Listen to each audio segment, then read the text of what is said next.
es, en el eje de abscisas tengo x1, en el eje de ordenadas tengo x2, ¿y qué representa x1 en 0 y x2 en 0? Es una condición inicial que yo considero, ¿sí? A partir del cual el sistema va a empezar a evolucionar, x1 va a evolucionar en el tiempo, x2 va a evolucionar en el tiempo, y esto que está acá, ¿sí? En el plano, en R2, representa una curva que llamamos curva parametrizada en t. Si yo ahora le doy valores a t, lo que va a pasar con esto es que va a ir tomando valores en el plano R2, ¿sí? Generando una trayectoria cerrada, ¿sí? Justamente el hecho de que esta respuesta sea oscilatoria, ¿qué significa que una respuesta es oscilatoria? Que x1 oscile. Que tengo un periodo en el cual esa respuesta tiene una dinámica, pero después, si oscila es porque se repite sistemáticamente. Si yo lo grafico en el plano, algo que se repite sistemáticamente es porque estoy pasando siempre por el mismo lugar. ¿Sí? Entonces, dado una condición inicial, la trayectoria, que es lo que se llama esta curva parametrizada en el plano x1, x2, la trayectoria que representa la respuesta dinámica del sistema que tengo acá, me da una circunferencia de radio raíz cuadrada de x2 al cuadrado por x1 de 0 al cuadrado. Si yo tomo otra condición inicial, me da otra circunferencia, de nuevo, cuyo radio es la distancia de esa condición inicial al origen. Esto que está acá se llama retrato de fase. Esto que está acá nos representa la respuesta dinámica del sistema, no visto en el dominio temporal, sino que visto en lo que conocemos como plano de fase, que no es más ni menos que este plano x1 versus x2 o x2 versus x1, y nos da la forma que va a tener la trayectoria de un sistema, en este caso, lineal planar. Planar, ¿por qué? Porque estoy en el plano R2 y es donde nos resulta fácil graficar. Hasta R3 podríamos graficar, ¿sí? Si el sistema fuera de dimensión 3, yo tendría una curva parametrizada en T con 3 elementos, también me daría lugar a una curva parametrizada, una curva que en función de cómo van a ser los autovalores van a tener una propiedad u otra. Anteriormente, cuando yo cité las distintas características que iba a tener la trayectoria o el vector de estado X en términos de, de los autovalores, dije que si la parte real era nula y los bloques de Jordan, a ver si quiero decirlo exactamente igual que lo dije recién, acá, y los bloques de Jordan tienen dimensión 1 o multiplicidad 1, como es en este caso, porque tengo dos autovectores, el menos J y el J, tienen dimensión 1, la trayectoria se mantiene acotada, ¿sí? Pero no va al origen. O sea, la X no cumple lo primero que dijimos con la parte real negativa, sino que se mantiene acotada. Que se mantenga acotada significa, fíjense, que se va a mantener constantemente ese alfa que puse ahí en esos ítems, no es más ni menos que la distancia del origen. O sea, la trayectoria se va a mantener a una distancia del origen, pero no va a llegar al origen, ¿sí? No quiero usar los términos que después voy a definir en estabilidad, porque lo que estamos haciendo ahora es usando las herramientas de la solución de espacio-estados para hacer un análisis de cómo es la respuesta temporal de un sistema en espacio de estados. Solo sabiendo calcular la exponencial matrizal. ¿Alguna pregunta hasta acá?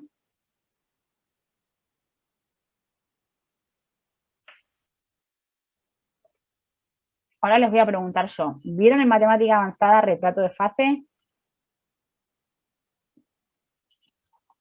No veo las... A ver si veo acá.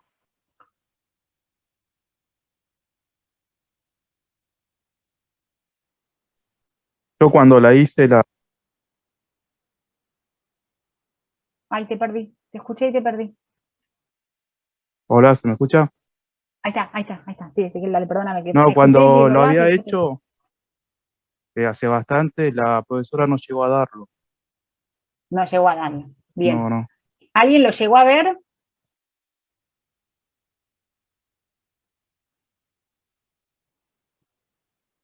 Bien. No recuerdan. Ahora voy a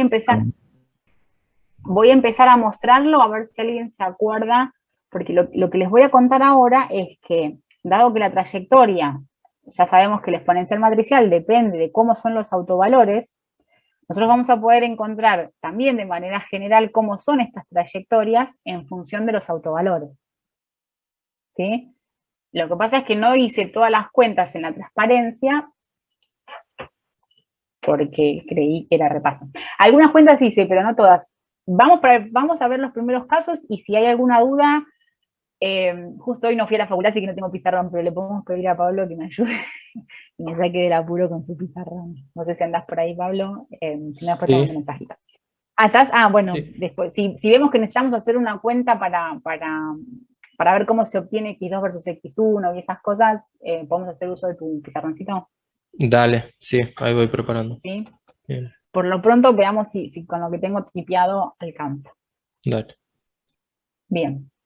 Bueno, esto es lo que les dije recién de que se llama retrato de fase y que claramente como una de las posibilidades de calcular la exponencial matricial es a través de la forma de Jordan o del bloque de Jordan. En el bloque de Jordan lo único que nos interesa es cómo es el autovalor y qué dimensión de bloque de Jordan tiene. Y insisto, solo me voy a poner a pensar en R2, porque no sé graficar. No, en R3 se puede hacer también, pero es más complicado. Entendamos qué significa o cómo se puede hacer en R2, y después, bueno, el que lo quiera estudiar y ver un poco más complejo lo puede hacer. Si yo me quedo solo en R2, las matrices A pueden tener las formas que puse acá. Si yo tengo autovalores reales y distintos, solo se puede diagonalizar. Si son reales y distintas, la única opción es diagonalizar de esta manera, lambda 1 y lambda 2. Si tengo iguales, la posibilidad es que sea diagonalizable, en ese caso K sería 0, ¿sí? Con autovalores iguales, con multiplicidad geométrica igual que la algebraica, me alcanza para diagonalizar, y en el caso que no la puedo diagonalizar, en el caso de tener que calcular un autovector generalizado, porque la multiplicidad geométrica es menor que la algebraica, aparecerá este K con un 1, y de esa manera tengo definida el bloque de Jordan, ¿sí? Para los autovalores repetidos. Y en el caso de tener autovalores complejos conjugados, ¿sí? Esto de complejos conjugados, recuerden que vienen complejos conjugados porque las matrices con las que nosotros trabajamos son reales, ¿sí? Fíjense que yo acá puse que A pertenece a R2 por 2. Esto que el complejo viene con el conjugado está asociado a que son matrices reales y los polinomios característicos de matrices reales son polinomios con coeficientes reales y por ende eso demostraron en álgebra y geometría analítica que las raíces vienen de a pares complejas conjugadas. Es lo que les dije recién, o les recordé recién, tenemos la forma real de representar el bloque de Jordan de las matrices de los autovalores complejos conjugados, que es diagonalizable la matriz, claramente, como lo recordé recién. Tenemos la parte real en la diagonal y la parte imaginaria conjugada, la antidiagonal. No vamos a trabajar con casos donde la matriz A tenga autovalores en el origen. Eso está, o sea, que la matriz A sea no singular, es lo mismo que decir que tenga autovalores en el origen. Eso está asociado a un teorema que, bueno, no viene al lugar de esta materia, pero sí en sistemas no lineales se trabaja con eso, pero no queremos cometer errores al respecto, y nosotros vimos que una de las posibilidades en donde aparece un sistema lineal es a través de una linealización de un sistema no lineal alrededor de un punto de equilibrio. Entonces, ¿qué significa? Que nosotros tenemos una relación entre el sistema lineal y el sistema no lineal, pero para eso necesitamos tener algunas hipótesis que tienen que ver con este teorema que les estoy mencionando, que no voy a entrar en detalle, pero que me describa el sistema lineal, me describa el no lineal. Y en realidad lo que estoy queriendo hacer es eso. Eso vale únicamente si no tengo autovalores en el origen. Entonces yo lo que voy a poder hacer, entre otras cosas, si se acuerdan de linealización, no es trabajar con sistemas no lineales, que claramente es dificilísimo y no los puedo resolver analíticamente, pero sí ese teorema que les digo que existe y que se ve en sistemas no lineales, me relaciona la trayectoria del mundo lineal con la trayectoria del mundo no lineal.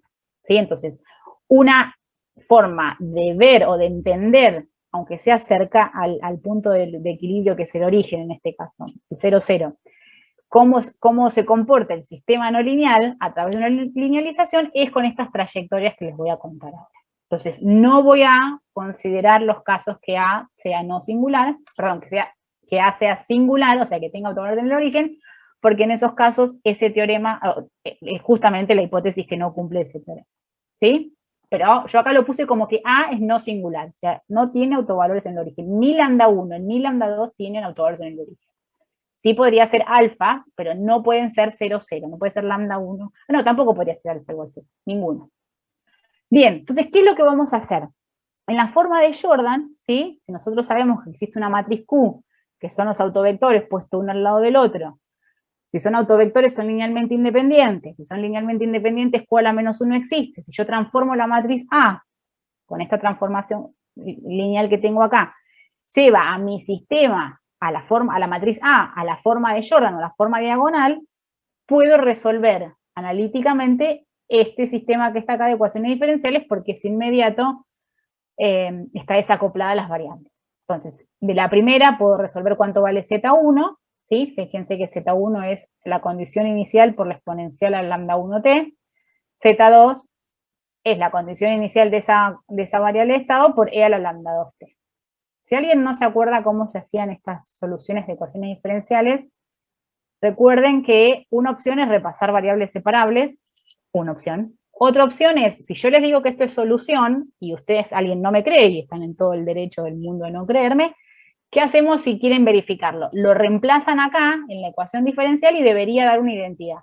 Si esa solución que yo les estoy proponiendo es solución, lo reemplazo en la ecuación y tiene que dar identidad. Si eso es así, no importa cómo lo obtuve. Puedo garantizar que esto es solución. ¿Sí? Digo, para que este implica que puse acá, que parece tan mágico, hay toda una teoría de ecuaciones diferenciales en el medio, pero bueno, no viene al caso de la materia, me excede por completo en este momento. Yo recién dije que el retrato de fase no es más ni menos que una trayectoria o una curva parametrizada en t en el plano x1, x2, que en este caso, como es una transformación, estoy en z1, z2, ¿sí? Entonces, ¿qué es lo que voy a hacer? Si yo tengo una curva parametrizada en t, lo que tengo que hacer es eliminar el parámetro t para poder tener la expresión de la función z2 versus z1, ¿sí? Que es la manera que nosotros aprendimos a graficar funciones en análisis 1. Si yo hago eso, si yo elimino el parámetro t de este sistema de ecuaciones, ¿sí? Porque ese t vale simultáneamente en las dos ecuaciones, es un sistema, por eso le puse esa llavecita que está acá, despejo t de una y lo reemplazo en la otra, o sea, despejo t de z1 y lo reemplazo en z2, y obtengo esta expresión que está acá. Y nada más que para simplificar las letras, puse una letra C, que no es más ni menos que esta relación de las condiciones iniciales, ¿sí? Que es de despejar t de acá. Esto es lo que yo dije que me hice las cuentas, que a lo mejor si es necesario, usamos el pizarrón de Pablo para demostrarlo. Entonces lo que tengo que aprender a graficar ahora es, ¿qué es esto? En función de lambda 2 igual, en función de z2 igual a z1 a la lambda 2 sobre lambda 1, siendo ambos lambda 1 y lambda 2 distintos de 0. Entonces, ¿qué representa esto? Bueno, acá claramente va a depender si lambda 2 es mayor que lambda 1, ¿sí? Porque si lambda 2 es mayor que lambda 1, este cociente que está acá es mayor que 1. ¿Sí? ¿Qué sé yo? Por ejemplo, 3 de lambda 2 y 1 de lambda 1. O sea, este cociente que está acá es z1 al cubo. ¿Sí? ¿Y cómo es z1 al cubo? Me aparece la planeta acá. ¿Cómo es z1 al cubo? La voy a cambiar de color nada más que para que veamos diferente. Si lambda 2 es 3 y lambda 1 es 1, la función cúbica, ¿se acuerdan que es una cosa así? ¿Sí? Ese espanto que hice aquí. Si C es positivo, si C es negativo, tiene una forma así. Eso sí es 3 y 1. Ahora, supongamos que en lugar de ser así, eran, qué sé yo, 4 y 2. ¿Sí? Lambda 2 mayor que lambda 1 siempre. Esto me quedan al cuadrado, o sea que lo que tengo que graficar son parábolas. ¿Sí? Estoy haciendo, ahí si C es positivo, y acá así si C es negativo. Uy, mamarracho. Si es relación 2 es una parábola, si la relación es 4, ¿se acuerdan que las funciones x cuartas o x a los elementos pares tienen forma parabólica? Son cada vez más gordas, pero son parábolas. Tienen forma de ese estilo. En definitiva, si lo pienso en términos generales, en términos de lambda 2 y lambda 1, lo que puedo decir es que si lambda 2 es mayor que lambda 1, o sea que si este cociente que está acá arriba es mayor que 1, el gráfico va a ser de esta manera. ¿Sí? Ahora les explico quiénes son esas flechitas. ¿Sí? Ahora entro en el detalle de las flechitas. Esto es en el plano Z2, Z1, que es en el plano donde la matriz A está en la forma de Jordan. Pero si yo trabajo en el sistema transformado, fíjense que es esta la transformación, en el plano X2, X1, es como si yo considerara los ejes, el autovector B1, B2 y B1, ¿sí? Estos serían el autovector B1, el autovector asociado a lambda 1, y este sería el autovector asociado a lambda 2, que serían los ejes de esas parábolas que yo estoy graficando acá. ¿Sí? Bien. Esto generalmente es un repaso lo que hacemos en esta materia, y incorporamos un poco la herramienta numérica de cómo se grafica esto, y hablamos de este sentido también, que si yo digo que esto es una curva parametrizada en T, y T para nosotros, no para los matemáticos, para los ingenieros representa el tiempo, arranca en cero y tiende a más infinito, a medida que T crece, de cero a más infinito, la trayectoria empieza a tener una dirección, ¿sí? Una curva parametrizada y orientada sería en este caso, y lo que me da la orientación es esa flechita que está acá, para el caso donde lambda 2 y lambda 1, como puse acá, son menores que ceros. ¿Sí? Que como les dije hace un ratito, esa trayectoria converge a cero. Entonces, fíjense que es cierto, porque agarro la condición inicial, arranca acá, tiene una forma parabólica y viene y termina acá. Entonces, acá arranca en t igual 0.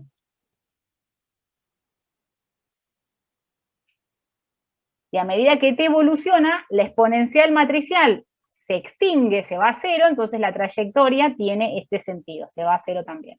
Está acá. Si este es el comportamiento de la trayectoria del sistema que estoy estudiando, decimos que se llama, o que el origen, el 0, 0, tiene un comportamiento del tipo nodo estable. ¿Sí? Aparece la palabra estabilidad, que ya la vamos a ver. ¿Pero por qué estable? Porque las trayectorias convergen. Y fíjense que si yo considero la condición inicial sobre los ejes, por ejemplo, una condición inicial acá, 1, 0, bueno, horrible eso que acabo de hacer. Qué difícil que es escribir acá. 1, 0. Si yo tomo una condición inicial acá en 1, 0, ¿qué significa? Que esto vale 1 y que esto vale 0. ¿Sí? ¿Qué significa? Que la variable Z2 nunca toma valores distintos de 0. Por eso es que la trayectoria se queda sobre Z1. Que acá lo veo que la trayectoria se queda sobre el autovector, ¿sí? Es esta. Es lo mismo. Recuerden que los autovectores son soluciones del espacio de estados. Eso lo estudiaron con Mariana en matemática avanzada. Lo mismo si tomo la condición inicial al revés, ¿no? Con Z1 igual 0 y Z2 un valor cualquiera, 1 por ejemplo, y van a ver que la trayectoria se queda en ese eje. ¿Sí? Entonces, de esta manera, si tenemos lambda 2 mayor que lambda 1 y a su vez los dos negativos, van a tener este comportamiento de este estilo. Van a ser tipo parábolas en Jordan. En el plano real, en donde tengo las coordenadas originales del sistema, tendrán una leve transformación, pero tienen la misma forma, ¿sí? Y esto es lo que podemos decir respecto a las trayectorias en general de cualquier sistema lineal de dimensión 2 con esta característica de autovalor. La misma conclusión puedo sacar, voy a pasar al otro lado, acá hay un ejemplo numérico, ¿sí? Supongamos que tenemos este ejemplo numérico, ¿sí? Fíjense que la matriz está en forma diagonal, o sea que tengo un autovalor lambda 1 menos 2, lambda 2 menos 1, ambos negativos, y este es el retrato de fase numérico, que después si quieren podemos trabajar un poco cómo obtener este diagrama de fase, ¿sí? Porque en definitiva no es más ni menos que la solución del sistema en espacio de estado, es saber calcular E a la AT y multiplicarla por una condición inicial que serían estos puntos que están acá, que yo estoy considerando para arrancar la trayectoria. Hoy no puedo hacer esto acá. ¿Sí? Entonces fíjense que si nosotros miramos bien, terminan siendo esas parábolas que yo grafiqué antes en un esquema de gráfico muy sencillo. Esto es calculado numéricamente. Y esas líneas azules que yo grafiqué ahí de esa manera, así de grotesca, son los autovectores. ¿Sí? Fíjense que el autovector asociado a lambda 1, como está en su forma, ya es directamente el 0,1. ¿Sí? Bueno, entonces, eso ya podemos decirlo de este esquema. Lo mismo si fueran los signos positivos, si se verifica la relación lambda 2 mayor que lambda 1, pero positivos, la forma es la misma, ¿sí? Porque el Z2 en función de Z1 tiene la misma forma, la única diferencia es qué es lo que pasa cuando t tiende a infinito. Si en lugar de ir al origen, la trayectoria va a diverger, o sea, la forma va a ser la misma, pero va a diverger o se va a alejar del origen.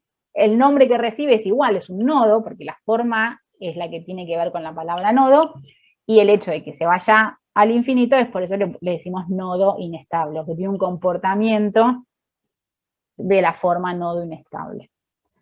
Si lo que tengo es un autovalor positivo y un autovalor negativo, ¿sí? Ese cociente lambda 2 sobre lambda 1, que era lo que aparecía en el exponente de Z1, tiene signo negativo. Si tiene signo negativo es porque Z1 está dividiendo. O sea que lo que tengo son hipérbolas con asíntotas, ¿sí? Como están acá graficadas en Z, con asíntota en 0.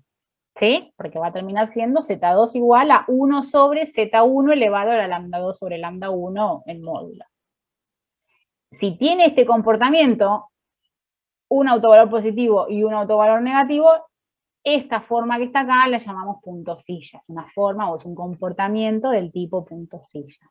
Y lo mismo, los ejes en Jordan, Z1 y Z2, se corresponden a los autovectores en el plano del sistema de X, ¿sí? Donde, fíjense que al ser uno positivo y uno negativo es como que hay un autovalor, ¿sí? O hay un autovector que es solución que quiere venir al origen, pero el otro quiere irse al infinito. Entonces, en este caso puntual, fíjense que el autovector B2 es el asociado a lambda 2, que entonces, si el gráfico es como está acá, lambda 2 tiene signo negativo y lambda 1 tiene signo positivo, ¿sí? Lo veo por la orientación de estas curvas, ¿sí? Sobre todo la de los autovectores, porque si yo tomo la condición inicial sobre el autovector y ese autovector se va, ¿sí? Significa que la solución o ese autovalor, esa exponencial vinculada a esa variable, tiene potencia positiva. En cambio, si tomo la condición inicial en el otro autovalor y viene hacia el origen, es porque entonces, cuando yo acá les dije que me daba 0, ¿sí? Cuando yo reemplazo acá, si yo tengo uno positivo y uno negativo, cuando vale 0, el que tiene la potencia negativa, se va al infinito, y cuando hago al revés, va al origen. Por eso es que un autovector tiene sentido hacia el origen y el otro autovector tiene sentido contrario. Esto respecto a autovalores diferentes y todas las posibilidades que tenemos, ¿sí? Lo único que no estamos considerando acá, digo por si lo leen en el libro, están los casos de a lambda de los autovalores igual a 0, para nosotros esos no tienen sentido de análisis. ¿Alguna pregunta?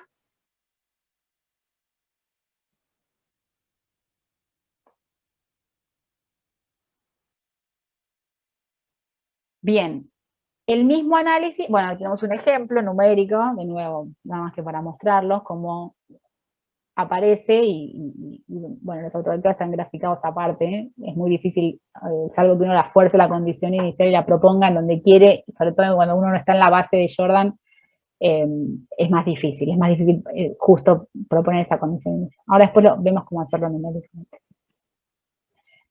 Vamos a ver qué es lo que ocurre cuando tenemos autovalores repetidos. Ya empecé con los errores de tipeo. Esto es lambda, no es ni lambda 1 ni lambda 2, esto debería ser lambda. ¿Sí? Esto por copiar y pegar me pasa. Si la matriz es así, ¿se acuerdan? Dijimos, si tengo autovalores repetidos, tengo la posibilidad de tener dos autovectores o tener un autovector y un autovector generalizado. La diferencia entre uno y otro es el bloque de Jordan que yo tengo. O la matriz es diagonalizable, en ese caso K vale 0, o la matriz tiene un bloque de Jordan de dimensión 2, la matriz K vale 1. ¿Sí? Pero si yo resuelvo este sistema en función de K, obtengo esta expresión para X2 y X1. ¿Sí? De nuevo, fíjense que la ecuación diferencial de Z2 se puede obtener en forma inmediata usando el método de variables separables en términos de lambda. Una vez que tengo Z2, puedo calcular Z1 también con las herramientas de ecuaciones diferenciales que vieron en matemática avanzada, ¿sí? Y con la solución particular más la homogénea, pueden calcular la ecuación, la solución Z1, ¿sí? O creer, o dudar que yo les digo que esta es la solución, reemplazarla y chequear que obtienen una identidad cuando reemplazan Z1 y Z2 en esta ecuación diferencial que está acá.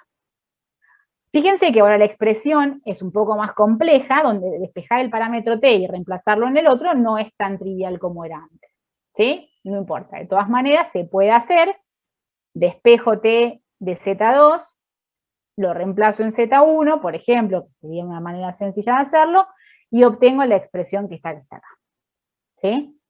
Que fíjense que si k vale 0, o sea, si la matriz es diagonalizable, si k vale 0, este término no aparece, y me queda que Z1 es igual a Z2 por una condición inicial, lo que implica que son rectas, las trayectorias son rectas con pendiente el cociente de las condiciones iniciales. O sea, si yo pongo una condición inicial acá, es la recta, ¿sí? Con esa pendiente. De nuevo, la orientación viene dada, en este caso, si lambda fuera menor que 0. ¿Está claro? Porque tiene la orientación hacia adentro, que si es menor que 0, esta solución exponencial, dijimos ya un par de transparencias atrás, de que convergía 0 exponencial matricial. Ahora, si k es 1, en lugar de ser 0, lo que tengo que graficar es esta expresión que está acá, muy poco feliz, la verdad, que para hacer un gráfico rápido como el de las... esto se llama punto estrella, no lo escribí, me olvidé. Y este que está acá se llama nodo, ¿sí? También es una especie de nodo lo que vamos a obtener, porque bueno, yo acá no grafiqué más trayectorias, pero termina teniendo un comportamiento cualitativo del mismo estilo que las que teníamos antes.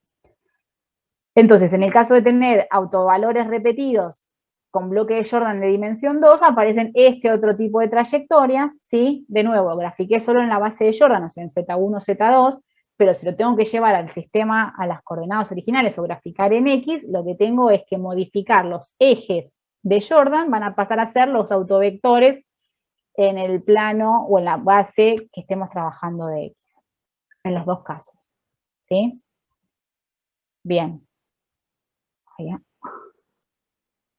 Un ejemplo, en el caso de autovalores repetidos con un autovalor doble en -2, con un único autovector, y después tenemos un autovector generalizado. El autovector generalizado no aparece en el gráfico, ¿sí? Porque solo aparece el autovector, y entonces esos son los comportamientos que va a tener la trayectoria, o las trayectorias en función de las condiciones iniciales. Para cada una de estas curvas tengo una condición inicial diferente, ¿eh? Y por último, y después hacemos un recreíto, y ahora hablo con Pablo a ver cómo seguimos, para ver si entramos más en detalle con esto, o seguimos con discretización, para que vayas pensando, Pablo. ¿Qué pasa cuando tenemos autovalores complejos conjugados? Recién vimos qué pasaba, o resolvimos un caso puntual en donde teníamos autovalores complejos conjugados con parte real nula. Vamos a ver cómo sería cuando tenemos autovalores complejos conjugados cualquiera. Una posibilidad y una manera sencilla de analizar el sistema o la solución del sistema, ¿sí? Fíjense que acá no lo puedo desacoplar, tendría que hacer E a la AT de una matriz donde alfa y beta son cualquiera, y la idea es hacerlo en forma genérica, pero una manera sencilla de hacerlo es llevar este sistema a coordenadas polares.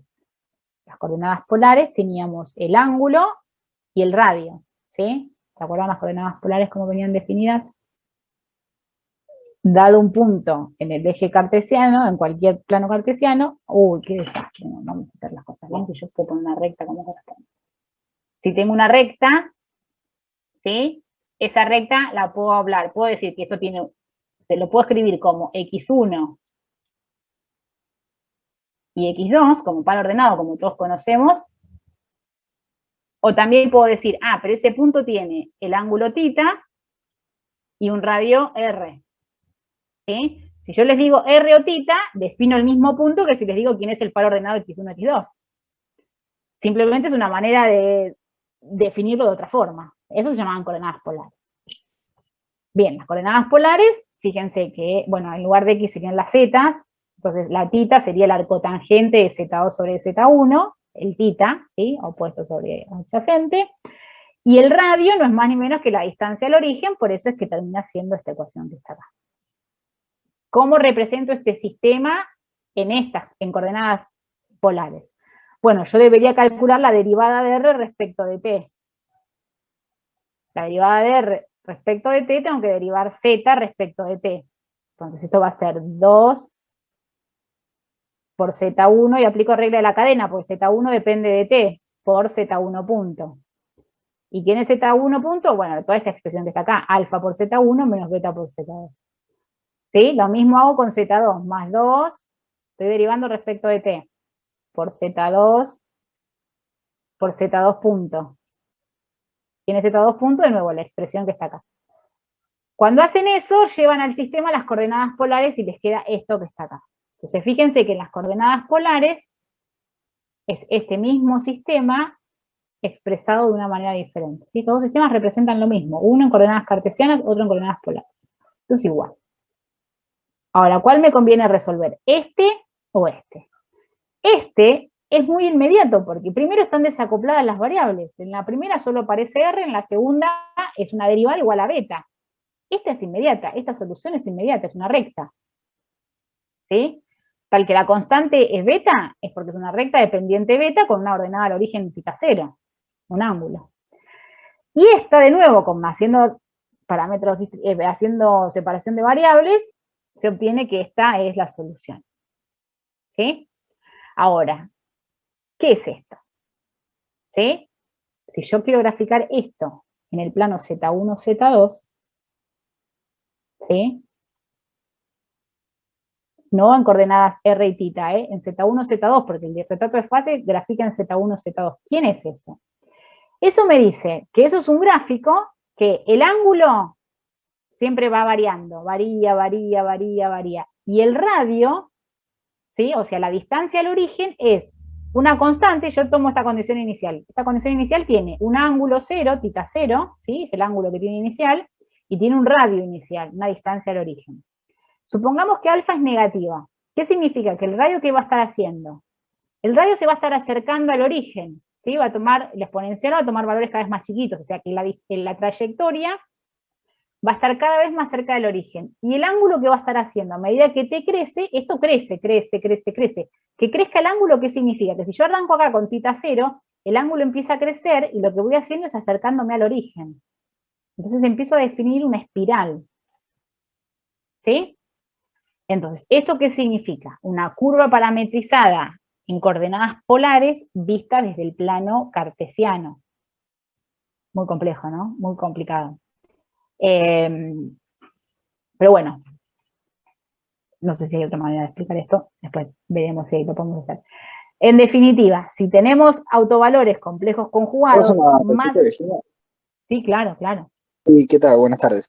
Sí, entiendo, si tita crece, va a pasar a pi, 2pi, 3pi, 4pi, eso está... Lo que no entiendo es por qué se achica el radio, alfa tendría que hacerse cada vez más chico. Alfa es la parte real del autovalor. O sea, alfa estoy suponiendo que es negativo para decir lo que acabo de decir. Ah, ok. ¿Sí? Entonces, voy de nuevo. Tomo el valor. Si alfa es negativo, ¿sí? Esto que está acá se va achicando, este exponencial. Este R0 es un número. Supongamos 10. Arranco a una distancia 10. A medida que t crece, paso a 9, 8, 7, 6, 5, hasta que un momento este exponencial llega a 0. Converge a 0, no llega, se converge. Entonces, el ángulo voy a pasar por, fíjate, paso por pi sobre 2, paso por pi, paso por 3 medio de pi, paso por 2pi, paso por, ¿sí? Sigo, los pi, y el radio se va achicando cada vez más hasta que llega al origen. Si lo hacemos numéricamente, si quieren lo hacemos numéricamente, y así ya que está, seguimos practicando con MATLAB, y vamos a ir viendo cómo realmente es una curva con esa forma en el plano cartesiano. ¿Sí? Pues si yo graficara esto en R y θ, no me doy ni idea de lo que es, porque el retrato de fase no está en R y θ. El retrato de fase me interesa verlo en las coordenadas que necesito. ¿Sí? Igual acá estoy en las coordenadas de Jordan. Esperen, que quería mostrarles el caso así, ¿no? La espiral que les acabo de contar que está ahí. Y tengo acá el ejemplo numérico, nada más que para, ¿sí? Por ejemplo, tengo un autovalor en -1 más -2j, ¿sí? Y lo resuelvo numéricamente, dada una condición inicial, y eso es una espiral que va a converger al origen tan rápido como en la parte real tenga el autovalor. ¿Sí? Entonces, de esa manera vamos a ver los retratos de fase de este sistema. insisto, lo que estamos viendo es el comportamiento cualitativo de la trayectoria de manera muy sencilla. ¿Por qué? Porque si yo ahora les doy una matriz cualquiera y les digo, esta matriz, lo único que les digo es que tiene dos autovalores complejos conjugados. Ah, listo, la trayectoria es una espiral. La parte real es positiva o negativa. Si es positiva, el sentido es para afuera, porque este radio que yo les mostré acá, lo que va a pasar si alfa es positivo es que va a crecer. Si alfa es negativo, o sea, si la parte real es negativa, lo que va a estar pasando es que el radio va a converger a cero, o sea que la trayectoria va a ser la misma forma con la flechita hacia adentro o hacia afuera. Entonces, es una manera muy sencilla, ¿sí? Porque no tenemos ninguna otra opción de retrato de fase. No le puse el nombre a esta, disculpen, empecé con una idea y después se ve que cambié la mitad. Este punto se llama, el origen es un punto, un foco, estable o inestable en función de la parte del signo de la parte real del autovalor. Entonces, ya sabemos que un sistema de R2 tiene una característica en autovalores y en función del autovalor, yo ya sé cómo va a ser el gráfico de la trayectoria. Si tengo autovalores complejos, van a ser espirales, o llamamos focos. Si tengo autovalores reales, con el mismo signo, van a ser nodos, que se acercan al origen o se alejan. Serán nodos estables o inestables en función del signo del autovalor. ¿Sí? Si tengo los dos autovalores iguales, tengo esa estrella, ese punto estrella que mostré hace un ratito porque tengo rectas. Entonces, hago las cuentas una única vez, que están acá en la transparencia, por ahí no están todas las cuentas, y les pido disculpas porque entendíamos que esto era un repaso, pero no importa. Fíjense que la cuenta, si quieren, la pueden seguir porque no tiene ninguna ciencia y la podemos hacer numéricamente ahora los ejemplos. Pero lo hacemos una vez para un caso y el resto verifica siempre lo mismo. ¿Sí? Entonces, cualquier otro autovalor o cualquier otro sistema que tenga autovalores complejos conjugados, la trayectoria va a ser así, muy parecida a esta. ¿Ah? Entonces, nos da una herramienta cualitativa importante, sobre todo porque existe una relación entre este comportamiento y el sistema no lineal con el que empezamos a trabajar en la materia y dijimos que íbamos a linealizar para poder usar herramientas matemáticas que estén al alcance de nuestra mano. Bueno, fíjense que si partíamos del sistema no lineal no podíamos ni saber la solución del sistema. En el linealizado podemos resolverlo, lo resolvimos, lo teníamos ahí, la ecuación. Teníamos el término de la condición inicial y el término de la entrada, lo resolvimos. Más allá de eso, decimos, bueno, lo graficamos ahora. Tenemos la solución y la podemos graficar en el caso de R2, bueno, en el caso de R3 y hasta ahí nos podemos llegar a animar. Pero, insisto, tanto la solución como el gráfico o el retrato de fase dependen en su forma o en su característica de cómo son esos autovalores. ¿Sí? Entonces, esto que estoy haciendo tanto hincapié ahora es un poco para que entendamos que cuando diseñemos control en esta materia, lo primero que vamos a hacer, o el primer método con el que vamos a trabajar, es un método que se llama asignación de autovalores. ¿Por qué? Porque en el autovalor está toda la respuesta dinámica del sistema. Entonces, si yo quiero que mi sistema se comporte así, oscilando, o sea, con oscilaciones, pero que converja a cero, tengo que elegir autovalores complejos conjugados. Si yo quiero que el sistema sea subamortiguado o sobreamortiguado, lo elegiré con autovalores reales negativos para que vayan a cero. Entonces, en definitiva, todo este análisis que estamos haciendo, más allá que nos permite conocer cómo se comporta un sistema a lazo abierto, nos permite también no solo entender cómo se comportaría un sistema a lazo cerrado, un sistema lineal a lazo cerrado, sino que además empezar a intuir de que si tuviéramos que elegir o si tuviéramos una forma de elegir estos autovalores a lazo cerrado, ¿cómo lo elegiríamos? Porque en definitiva en esos autovalores está la información dinámica del sistema. ¿Sí? Entonces, esa es la motivación que nosotros tenemos para sentarnos y estudiar esto, que más allá de la herramienta matemática, que hayan visto matemática avanzada y enseñanzas y sistemas, o en variable compleja en algunos casos, en definitiva lo que nos aporta es información del comportamiento dinámico de los sistemas con los que nosotros queramos trabajar.